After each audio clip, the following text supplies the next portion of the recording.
Hi guys, in this tutorial we're going to be learning about read and what that does.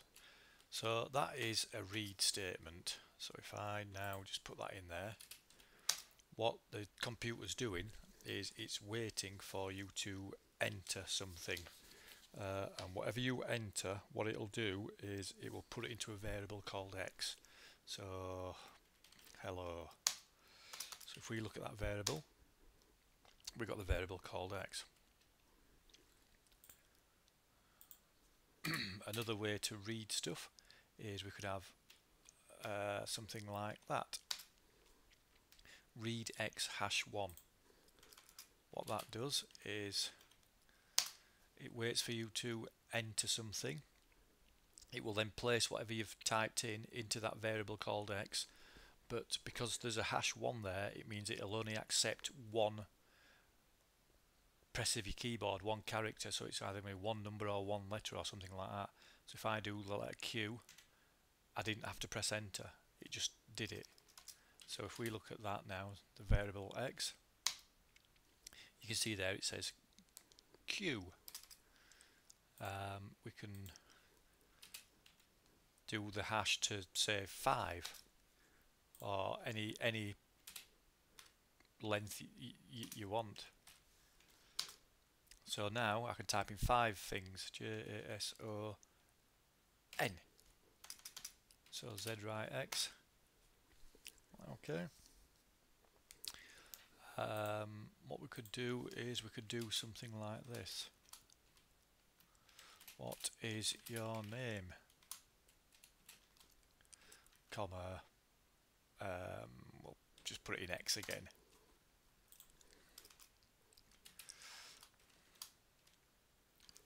What is your name? Comma X.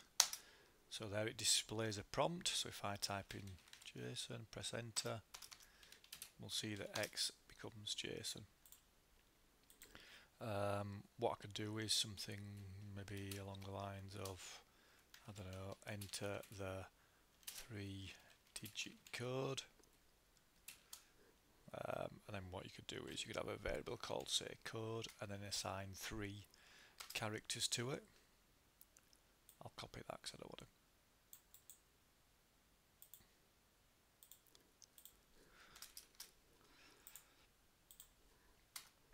So enter the 3-digit code. 1, 2, 3. No need to press enter. Z write the code, and that's what the value is. You could have another one that says something like, I don't know,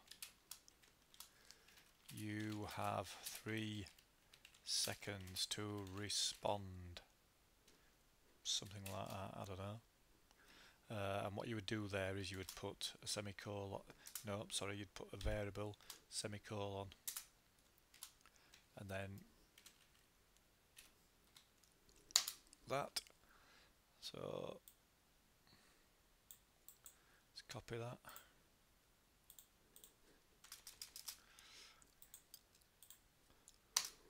So 3 seconds to respond.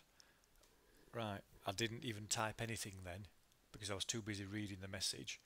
So we've used X, so let's see what the value of X is. Right, X is null because you haven't entered anything.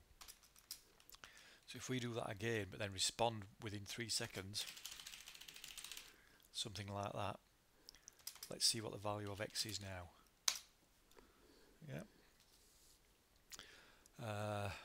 This is only going to be a short one. Last but not least, you could have something like enter a 3-digit code within 3 seconds, something like that. So you could have a variable called code. That's the length, so that's going to be your 3-digit code part of it, and then that one will be the 3-second part of it.